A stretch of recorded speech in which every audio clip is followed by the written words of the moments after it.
For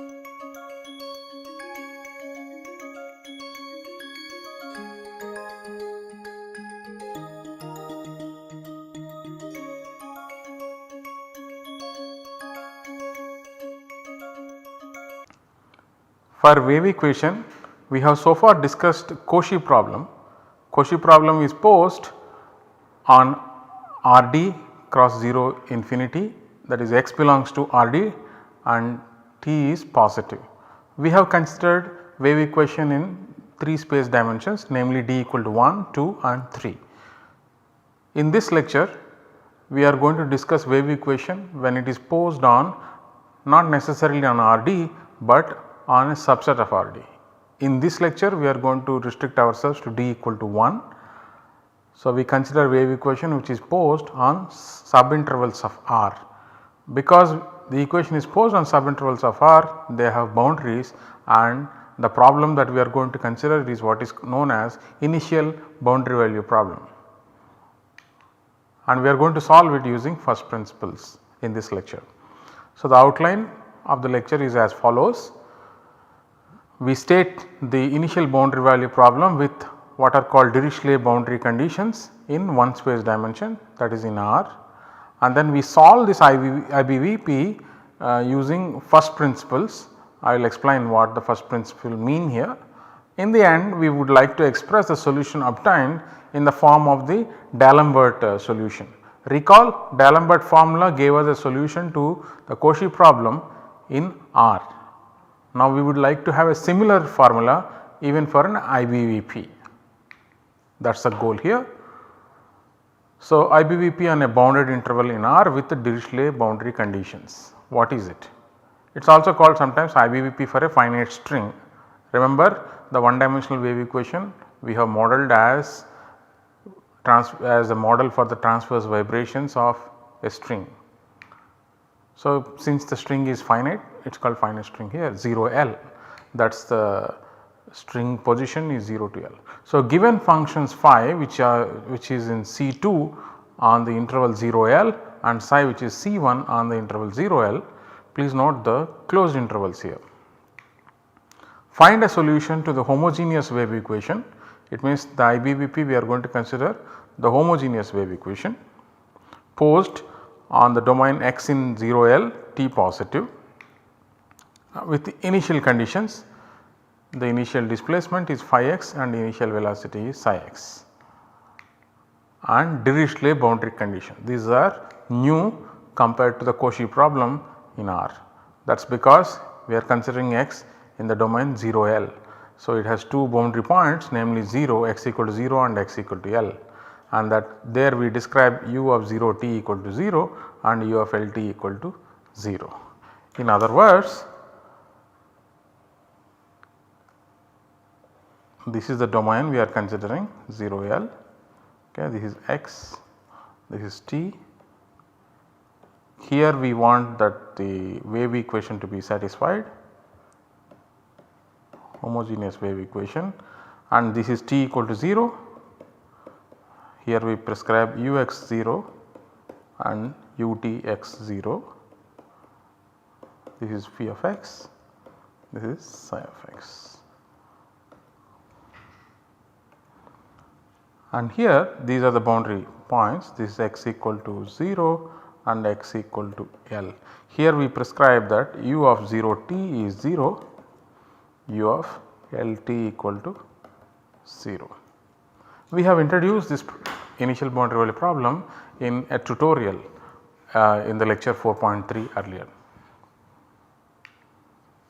So, what to do with non-zero Dirichlet boundary conditions? The Dirichlet boundary conditions prescribe the values of the unknown function on the boundary. We are considering 0 Dirichlet boundary conditions. An IBVP with non-zero Dirichlet boundary conditions may be transformed to an IBVP with 0 Dirichlet boundary conditions, but we may have to pay a cost that will be introduce a source term and also modify the initial speed and velocity, initial displacement and velocity. So, the PDE would become non-homogeneous, but source term of course consists of a known function. So, that is something good, and we will discuss this question in a tutorial. What is the question? How to transform a problem with non-zero Dirichlet boundary conditions to a problem with zero Dirichlet boundary conditions. So, what about other boundary conditions? So, IBVPs with other boundary conditions may also be considered. Neumann conditions, that is dou u by dou x at 0 t and dou u by dou x at L t are prescribed. In Dirichlet we are prescribing u 0 t and u L t. Instead of u we prescribe dou u by dou x at the boundary points x equal to 0 and x equal to L. At the boundary x equal to 0 is actually a line, okay, and x equal to L. For all times they are prescribed, positive times. Or Robin conditions, which is a combination of Dirichlet and Neumann. So, alpha times u 0 t plus beta times dou u by dou x at 0 t, this is prescribed, and alpha u L t minus beta dou u by dou x L t, they are prescribed. What are alpha beta? They are real numbers, alpha to be positive. So, any mix of these types of boundary conditions may be considered. In other words, what we are saying is this is the domain that we are considering, okay. This is 0, this is L. Here we may have u of 0 t and here we may have dou u by dou x of 0 t of L t. We may prescribe this. We may also prescribe something like this, alpha u 0 t plus beta dou u by dou x L 0 t here, and here you prescribe for example u of L t. So, any mix of conditions is also possible, one can study. Finding solutions from first principles might become cumbersome for these other boundary conditions, not so much for Neumann conditions, but for Robin conditions it is going to be cumbersome. Given any boundary conditions, due to linearity of the wave equation, one may find a solution to IBVP as a superposition of solutions to simpler problems. So, when we have to solve an IBVP, we should identify simpler problems out of them and then solve them and then superpose the solutions, and that will be a solution thanks to the linearity of the wave equation or wave operator on IBVP for non-homogeneous equations and other domains. So, IBVP for non-homogeneous equation may be solved using Duhamel principle exactly as we did for the Cauchy problem. We are studying the IBVP posed on an interval 0L, that is only for convenience. One could also consider an interval AB, it is similar. One may ask what about infinite intervals or semi-infinite intervals, that means 0 intervals of the type 0 comma infinity, that is much more simpler. So, that is why we are not studying that. Instead we are studying a more complicated which is a finite interval 0L case. This is much simpler. The methods that we are following in this lecture will apply and solution can be obtained in much simpler manner. So, there are two methods that we are going to discuss to solve the initial boundary value problem. One is solution from first principles, that is what we are going to discuss in this lecture. The starting point for this approach is the fact that solution to the homogeneous wave equation is of the type f of x minus ct plus g of x plus ct. That means it is a superposition of a left moving wave and a right moving wave. Solution by the method of separation of variables, that is another method. This we are going to discuss in the next lecture, and that is a very general, more general method. It does not assume a specific knowledge of the general solution of the problem of the wave equation. This is a very general method, it is applicable for many linear equations. We are going to see later on in the course that we will apply this for the Laplace equation and also heat equation. So, let us start discussion of the solution of IBVP from first principles. The main idea as explained before is that general solution to the equation, wave equation, homogeneous wave equation is a superposition of a right propagating wave and a left propagating wave. that is uxt equal to f of x minus ct plus g of x plus ct. A general classical solution would be exactly this formula where f and g are C2 functions. So, what is the action plan for us? Find expressions for fg. Of course, we are solving IBVP. So, therefore, naturally the expressions for them will involve the data in the problem, namely phi and psi.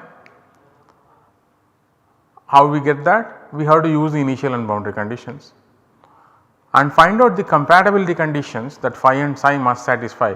It is actually not enough that phi is a C2 of 0L and psi is C1 of 0L as mentioned earlier. That is not enough. They must satisfy some compatibility condition between them, so that the f and g are C2 functions.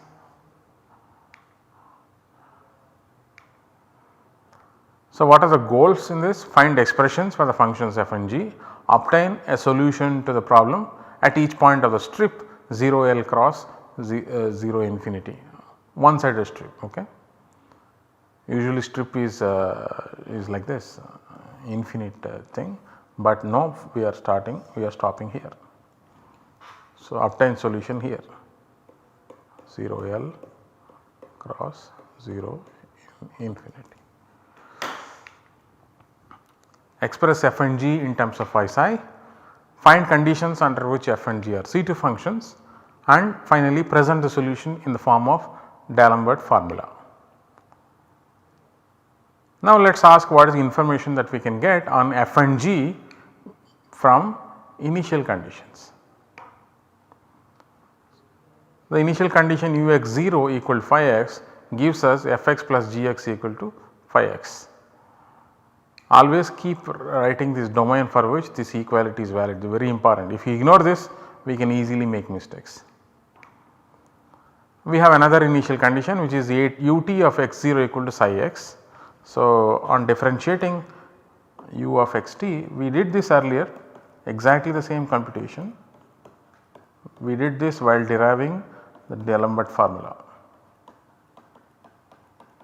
So, ut dou u by dou t of xt is by chain rule f prime at the point x minus ct into derivative of x minus ct with respect to t, that will give us minus c. Similarly, g prime of x plus ct and derivative of x plus ct with respect to t is c. So, that is what exactly we have here. When you put t equal to 0, it reduces to this. So, integrating this last equation over the interval 0 to x will give us this expression minus fx plus gx equal to 1 by c integral 0 to x psi s ds minus f0 plus g0. So, now we have two equations, in fact linear equations for the fx and gx. One equation is here, one equation is here. Therefore, we can solve for f and g. So, solving this system of equations gives us f xi equal to this and g eta equal to this. I am using different notations here, xi and eta, because we know normally we use xi for x minus ct. That is what we are going to substitute later to get a formula uxt, and here we are going to put g of x plus ct, that is why we are using eta. Okay, fine. So, when you write u of xt equal to f of x minus ct and plus g of x plus ct, something will happen from here, but these will get cancelled. This is f0 minus g0 by 2, this is exactly minus of that. So, when you add, it will be 0, it is a constant. So, finally what do we have? Initial conditions determine f and g only on the interval 0L. F and g are determined only on the intervals for xi in 0L and eta in 0L. And we dropped here the constant terms for the reasons that I have explained earlier.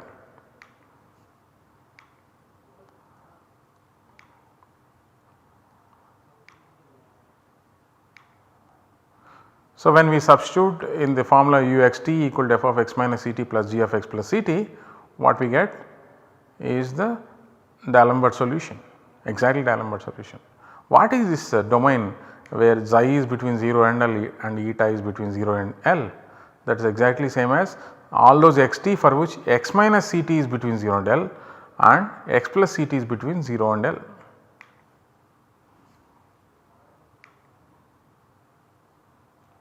So, initial conditions determine solution by the D'Alembert formula, but the solution we obtain only for few xt, not for all xt in the strip that we wanted to solve for, it is only here in this region.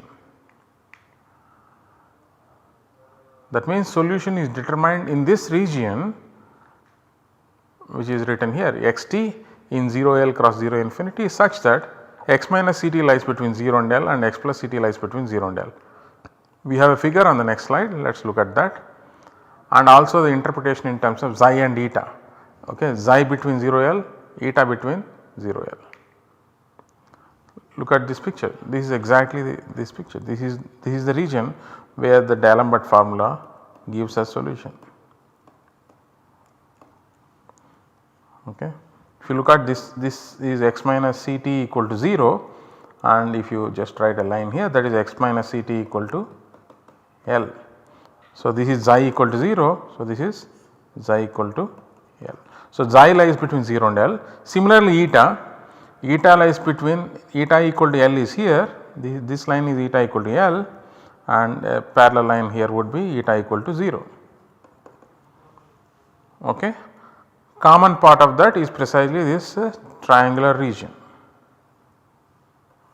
that is where we have the D'Alembert solution. So, the initial conditions determine the solution in this triangular region.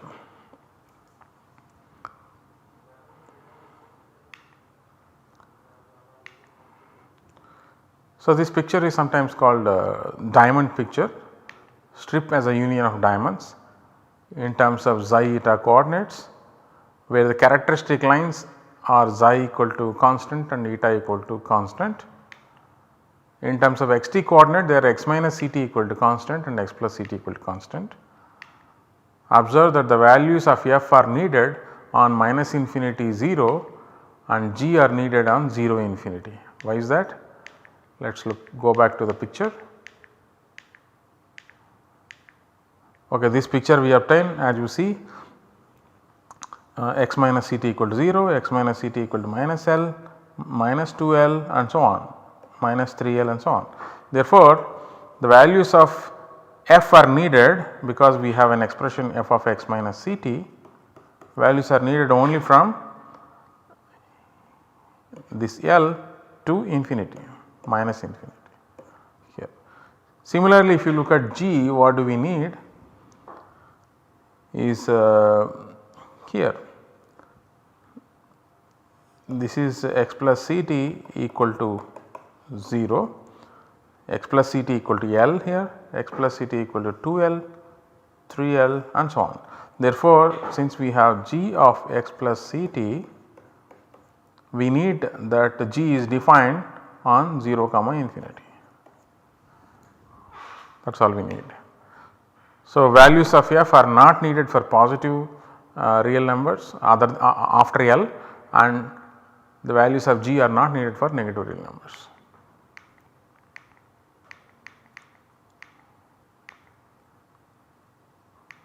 And the various regions in this picture, the boundaries are the lines, the characteristic lines. Now, if you see the 0 0, we have not used boundary conditions. That means boundary conditions do not influence the solution in the region 0 0. So, fix an x naught in 0 L, the information from the boundary x equal to 0 reaches the point x naught at time x naught by c. For example, let us draw this, we will draw the picture at the end, and the information from the boundary x equal to L reaches the point x 0 at time, because the distance to the boundary is L minus x naught, speed is c, therefore L minus x naught by c is the time taken. Thus, information from neither of the boundaries reaches the point x naught for all times t which is less than or equal to minimum of both of them, minimum of these two times. Information does not reach x naught, and the region x 0 consists of such points x t.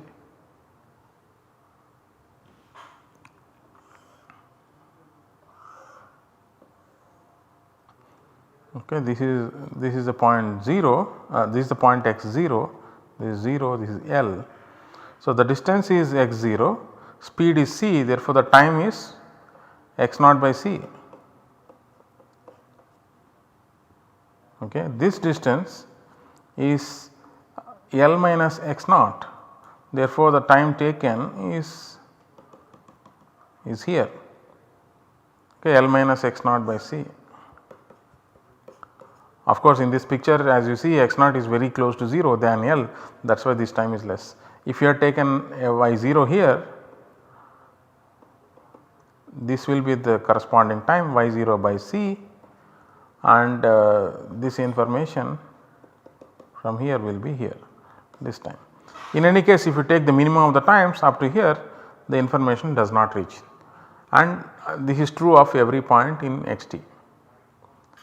Okay, set of all those xt is this, the times and the spatial points, they are the ones which are in the region 0 0. Now let us see what information we can get using the boundary conditions. One of the boundary conditions is u0 t equal to 0. So what we get is f of minus ct plus g of ct equal to 0, because x equal to 0 we get this equation. Now I observe here that f ct, c is always positive, speed t is positive, so ct is positive, minus ct is negative. So f can be made sense for a negative real number, provided you know the g for the corresponding positive real number ct. What do I know about g? G we have already determined in the interval 0 L. Therefore, now f can be given meaning or defined or f is determined in the interval minus L to 0, because g is known on 0 to L. That is the idea we are going to use. So, we write f of zeta equal to minus g of minus zeta for zeta less than or equal to 0. This is of course true for every zeta, but only thing is that I know the formula for g only when this minus zeta is in 0 L. That is that there are two aspects here. One, this is a relation satisfied by f and g. This is true for every negative zeta, there is no doubt here, this is true. But if do you know the expression for f? That can be done only when zeta is in minus L to 0, because g is known only in 0 to L. Now let us use the other boundary condition, u of Lt equal to 0. Substituting in the formula for u, we get f of L minus Ct plus g of L plus Ct is 0 for t greater than or equal to 0. So this condition, how do we see?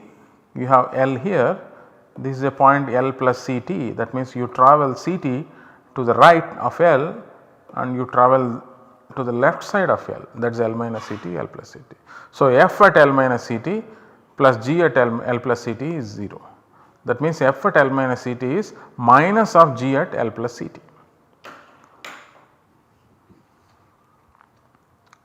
See, had it been the same function, imagine it was some function f of L minus Ct plus f of L plus Ct equal to 0. Imagine this is something different from what we are considering here.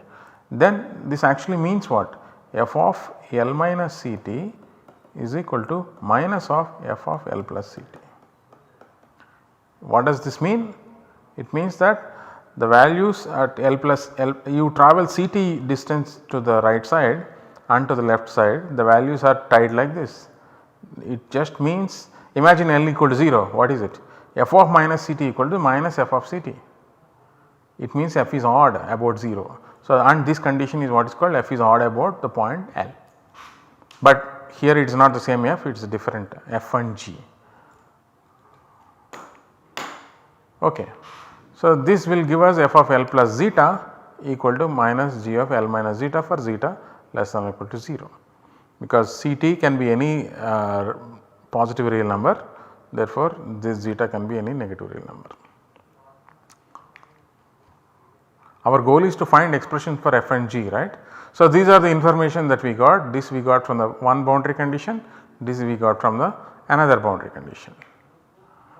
Now let us compute for zeta less than or equal to L, f of zeta minus 2L, that is equal to minus g of 2L minus zeta. Okay, this is actually minus of the inside thing. So, I am using the first equation. Now just this is the rewriting of the same thing, L minus zeta minus L Now I am going to use the second equation.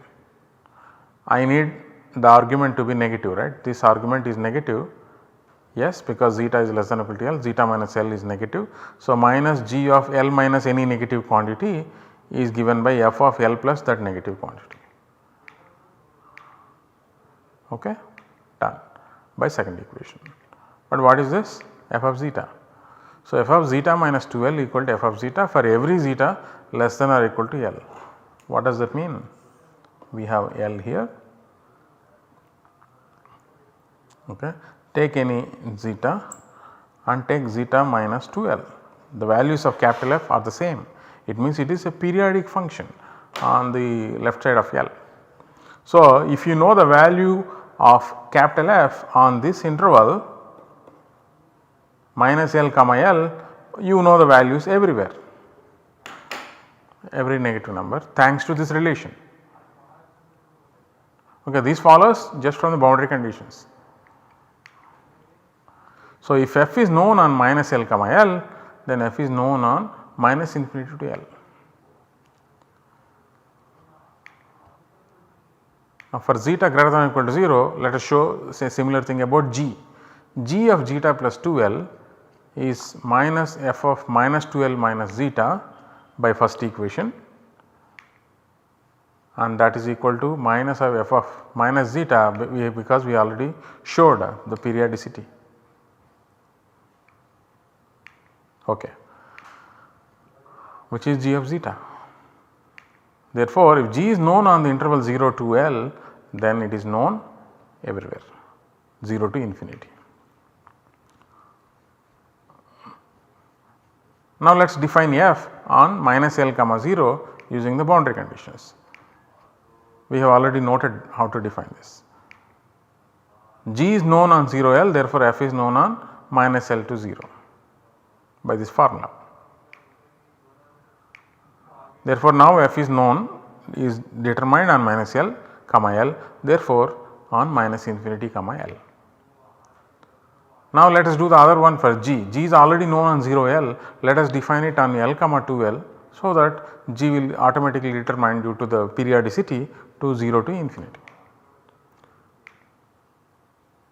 Now, f is known on minus L comma 0, so we are going to use the second condition, because this condition is saying I have L here, 0 here, minus L here. I want to define in this region, right, up to 2L, in this region I want to define.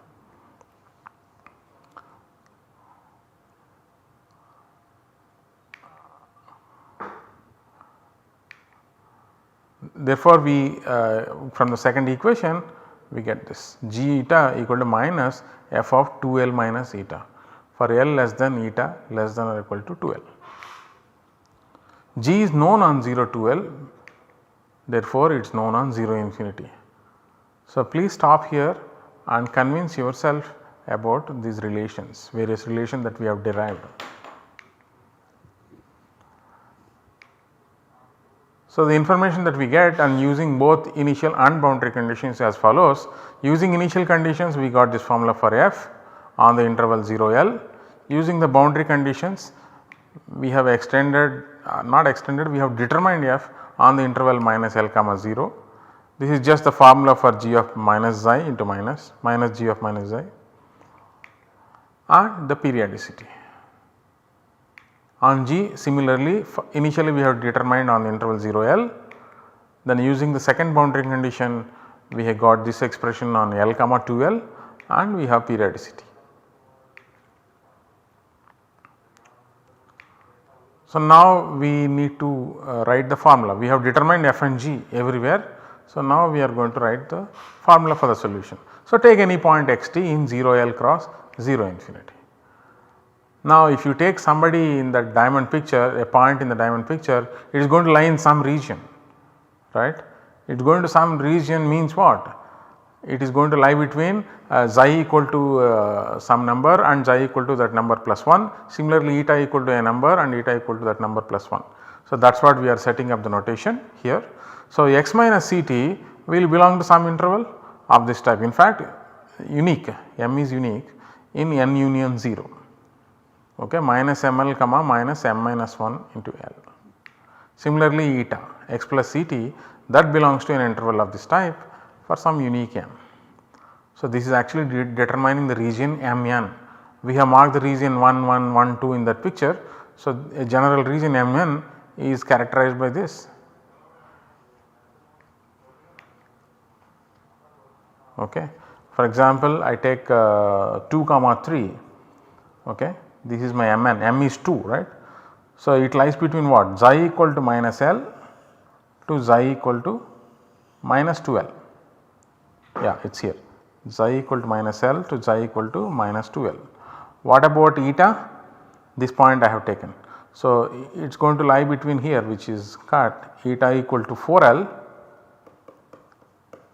and eta equal to 3L, okay, and this is the region that we get finally.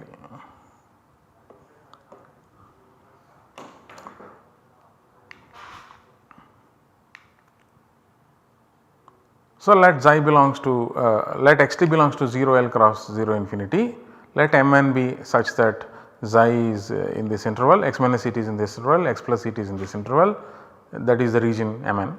Now, we need to write f of x minus Ct, right, but as such we have formula for f only on minus L, rest is by periodicity. So, we are going to use periodicity and bring this value x minus Ct into the interval minus L comma L. Similarly, x plus Ct we are going to bring it to 0 comma 2L by some translations. So, by the periodicity of f of x minus Ct has this formula. If m is even, it is f of x minus Ct plus ml, if m is odd, it is m minus 1 at L. I request you to do these computations by yourself. Similarly, for G we have an expression. Okay. So, if m is even, x minus Ct plus ml is in 0 L. Now, we have to be careful because f and g are, f is known on minus L comma L. Formulas are different on minus L to 0 and 0 to L. Similarly, for G, formula is different on 0 L and L to 2L. That is why we are making this more finer classification. If m is even, then x minus Ct plus ml is in 0 L. If it is odd, this is the one which f uses. So, this will be in minus L0 and I know the formula for f on that. So, therefore, f of x minus Ct is given by f of this if m is even and f of this if m is odd. Similarly, for G we can write down, we get this formula. Now, this is something that you must verify by yourself. If m is even and n is even, because I have to write now u of xt equal to f of x minus Ct plus g of x plus Ct, but the values of f and g depend on whether m and n are even or odd. So, I have 2 cases for m and 2 cases for n. So, in overall I will have 4 cases. So, this is the expression for u, this is the expression in terms of phi and psi. M even, n odd, we get this and this is the final formula. This is for m odd and n even. Note the final formula is not in the D'Alembert form because D'Alembert wants only phi here, but there is a minus here and x minus Ct here, but something else is here. So, we will do that later. So, let us see m odd and n odd, again mixing the formula for f is this, g is this. So, this is the expression. Now, I am going to substitute the values of g and f that I know and that becomes this is the formula. So, now the question is, are they classical solutions? We obtained an expression for f and g and for u in the last 4 slides. Are they classical solutions? Are the functions f and g C2 functions? Since f and g are expressed in terms of phi and psi, answers will depend on phi and psi. So, we are assuming that phi is C2 of closed interval 0 L and psi is C1 of 0 L. Is this good enough? When is f a C2 function? This is what we know about f. There is no doubt about smoothness of f. when you are not at these points like 0, L, minus L and integral multiples of L, because inside functions are nice, this is nice, so it will be a smooth function. So, the doubt is only at points which are like L, minus L, 0, 2L, minus 2L, etc., because that is where we have breaks in the formula. So, f is continuous at xi equal to 0, that means let us see here xi greater than or equal to 0, right. So, you pass to limit as xi goes to 0, what do you get? This integral term goes off, what you get is half phi of 0, and here from here you get half minus half phi of 0. Both have to be same if f is continuous, which means phi of 0 is 0. Now these are all similar considerations. F of minus L equal to f of L if and only if phi L is 0. Please answer these questions for yourself. F is differentiable at xi equal to 0 if and only if psi of 0 is 0. F dash of minus L is f dash of L. Why do we even have this? Because it comes from here. If this holds for f, of course it will hold for f dash, f double dash and so on, and that is true if and only if psi L is 0. F is twice differentiable at xi equal to 0 if and only if psi double dash of 0 is 0. Similarly, f double dash at minus L is same as f double dash at L if and only if psi double dash of L is 0. So, f is a C2 function if and only if the following thing happens: phi and psi satisfies the following compatibility conditions. These are called compatibility conditions. Phi at the endpoint 0 and L are 0, psi is also 0 at the endpoint 0 and L, so is psi double dash. Under the above conditions and phi and psi, the function g is also C2. So, we have a classical solution if phi satisfies these two conditions and these compatibility conditions. So, let us summarize our discussions in the form of a theorem. It is done on the next slide. Existence and uniqueness theorem. Let phi and psi have this smoothness. Further, assume the following compatibility conditions. These three sets of compatibility conditions. The IBVP has a unique classical solution. This is IBVP, remember it is a Dirichlet boundary conditions.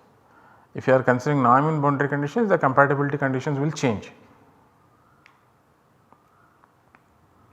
So, let us get the solution in the D'Alembert form, that is another goal that we had.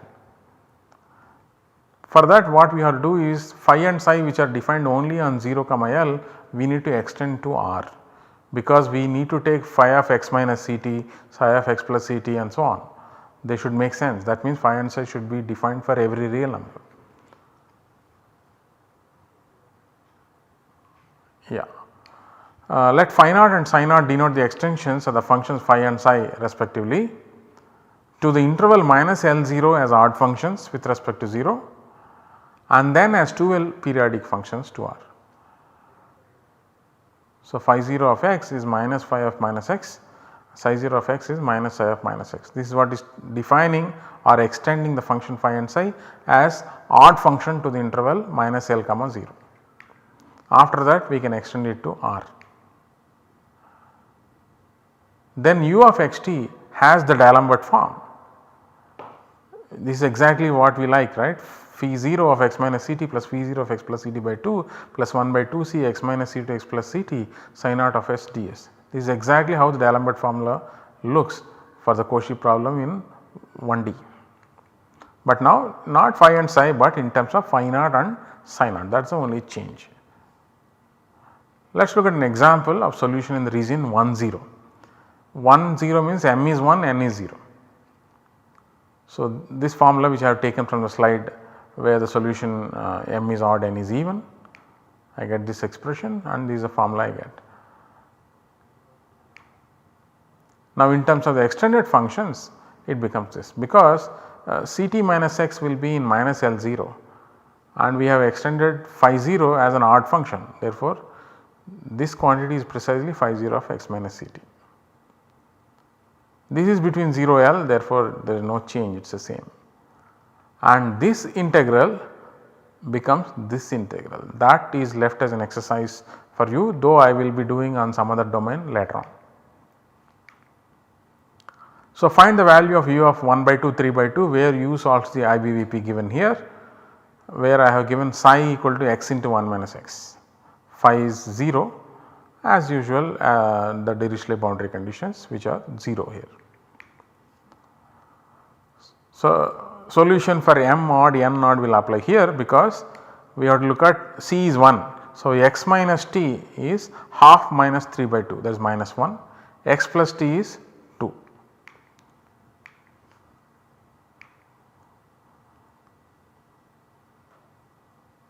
So, m equal to 1, n equal to 1, that is what you have to explain, the reason I have written here. The formula is precisely this, which is here, and it is a matter of computing this integral, minus 1 by 6. Now, let us get the solution using D'Alembert form, because on the last slide we have used the formula which is coming from this slide, which gave solution for m mod n mod. So, now we need to extend our function phi naught and psi naught, but phi naught is 0, no need to extend. So, this is the formula. So, we need to know what is psi naught.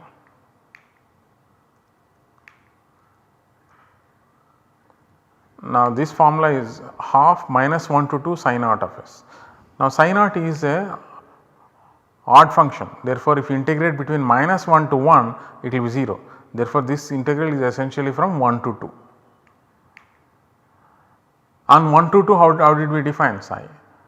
By this manner. And then please do these computations by yourself, you get the same, of course you get the same answer. Now, let us illustrate the solution in the region 1 comma 2, where we see the connection between the D'Alembert form solution and reflections. So, region 1 2 is algebraically given by these inequalities, and solution is given by this. This you can write from the slide where m is odd and n is even, you get this. Now, look at this picture here. I am in this region 1 2, I take a point P. I want to find the u at x naught t naught, P is x naught t naught, it is in the region 1 2. Of course, region 1 2 is characterized by these inequalities that you know. So, what I am saying here is how do I get this solution? Do I have to do every time the m even n naught, find which m which n etc., how it comes? Look at this point. Now, through this point there are two characteristics which pass through. One is this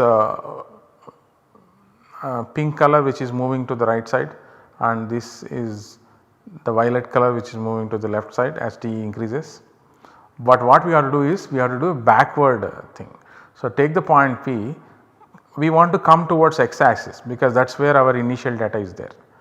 So, therefore, follow this characteristic and come back, you will hit the boundary. When you hit the boundary, change over to the characteristic line from the other family and you hit this point. This computation can be easily done, after all these are straight lines and you know this equation x equal to 0, this is x equal to L. So, you come here and just one reflection you do, you come here. Now, if you come from this side, okay, come from this side, you hit this and then switch over to the other family characteristic passing through that point, and then you hit again this boundary and again you switch over here and call it R. Okay. So, this is L and this is R. Okay.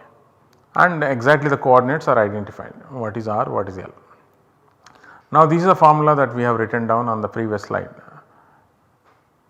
No, the formula in the region 1 comma 2 is given by this. Now, this is just for a placement where what is happening. So, minus L, 0, L, 2L, 3L. Now, x naught plus Ct naught lies between 2L, 3L. So, it is somewhere here, and x naught minus Ct naught is between minus L and 0. So, it is here. But what we have is Ct naught minus x naught, which is coming this side, and this we are translating by 2L so that we fit into 0 to L interval. That is where we know the function f and g's, right. G is known on 0 to L. So, this is x plus Ct, so G is responsible, we come here. And what is L? Ct naught minus x naught. What is R? Is this point. Okay. Why are we doing this picture is because we want to get the D'Alembert formula. In D'Alembert formula, what is the integral? That is between x naught minus Ct naught to x naught plus Ct naught. So, let us look at this is the integral we have. This integral is nothing but minus of this, just switching the limits, you get this. Now, this is the integral that appears in a D'Alembert formula, that I am writing as between x naught minus Ct naught to Ct naught minus x naught, that is from here to here and again from here to here, and this piece is repeated, so I subtract. But this piece is 0 because this is odd function and this is a symmetric interval around 0. So, this is 0. Here it is odd as well as periodic, therefore, this is an integral on length 2L interval. So, it will be 0. So, what remains is just this. In other words, what we have is precisely the D'Alembert form. So, this integral we got instead of L to R we got x naught minus Ct naught, x naught plus Ct naught. Now, this is phi of x naught minus phi naught of x naught minus Ct naught, and this by periodicity is phi naught of x naught plus Ct naught. Okay, interpretation of the solution using reflection of waves. Let xt be a point in the region Mn, then the formula is this. The L and R exactly as I suggested, we have to come to L and R, but that is multiplied with minus 1 power m minus 1 power n respectively, and this is 1 by 2c integral L to R. L and R obtained by following characteristic lines backwards as described earlier. Let us also do one more point and try. Let me take a point here. Okay, so, first thing is go like this. Of course, these are characteristic lines which is a family of parallel lines, so can't do much. So, this point you can compute the coordinates, this is L, and let us do the R. Okay, done.